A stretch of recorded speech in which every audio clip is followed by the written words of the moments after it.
Congress party ने Bharatiya Janata party पर निशाना साधते हुए कहा कि गुजरात की समुद्री सीमाएं ड्रग्स के काले कारोबार के गेटवे बन गई हैं, किंतु प्रधानमंत्री नरेंद्र मोदी खामोश हैं। क्यों? जुलाई 2017 में पहली बरामदगी की रिपोर्ट आई ड्रग्स की गुजरात के कोस्ट से। जनवरी 2020 में 175 करोड़ के ड्रग्स गुजरात में पकड़े गए। पाकिस्तानी कुछ लोग थे, अपनी नावों में आ रहे थे। अप्रैल 2021 में 150 करोड़ के ड्रग्स गुजरात में पकड़े गए।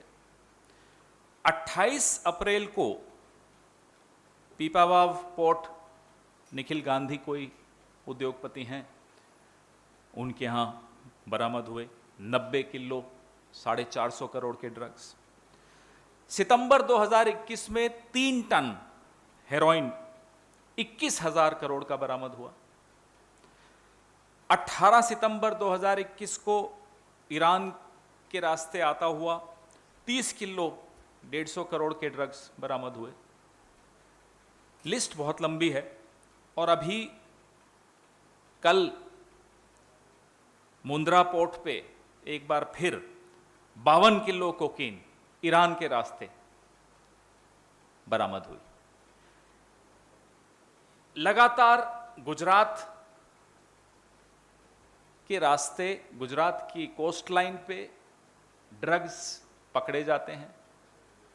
जो सबसे महत्वपूर्ण बात यह है, आप कहेंगे तो पकड़े गए, इसमें क्या खबर है? जो 1,75,000 करोड़ के ड्रग्स आए और मार्केट में फैल गए, नहीं पकड़े गए।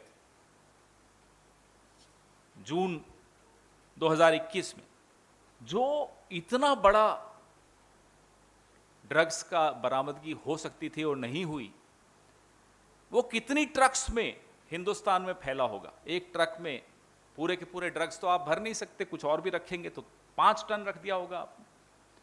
तो 25 टन ड्रग्स ट्रकों से गुजरात के मुंद्रा पोर्ट से निकलकर पूरे देश में फैल गया। पहले तो गुजरात के मुंद्रा पोर्ट पे निकल गया। उसके बाद ट्रकों के माध्यम से पूरे देश में फैल गया। आपने कुछ नहीं किया। हम लोगों के दबाव से 18 महीने तक कोई फुल टाइम हेड नहीं था एनसी ड्रग कंट्रोल ब्यूरो का। बाद में जाकर जब पूरे देश में कांग्रेस पार्टी ने इस बात पर आवाज उठाई, हमारे तमाम नेता पूरे देश में जाकर इस पर उन्होंने बोला, तब जाकर दबाव में आकर इन्होंने एक फुल टाइम हेड बनाया एनसीबी का। ड्रग्स का व्यापार ऐसा नहीं होता कि हम 3 जो यहां बैठे हैं कर लेंगे छोटा सा व्यापार, ऐसा नहीं होता। इस व्यापार का एक सिंडिकेट होता है। उस सिंडिकेट की तारें पूरे दुनिया में जुड़ी होती हैं और उस सिंडिकेट को वरदहस्त, राजनीतिक वरदहस्त अवश्य प्राप्त होता है। उसके बगैर वो सिंडिकेट जीवित नहीं रह सकता। तो हम यह जानना चाहते हैं कि हिंदुस्तान में ड्रग्स के इस सिंडिकेट का एल चापो कौन है, पैब्लो एस्कोबार कौन है, नाम बताएं उसका। और इस सिंडिकेट को ध्वस्त करने के लिए आपने क्या रूपरेखा बनाई है, क्या नीति आपकी है, वह भी स्पष्ट करें।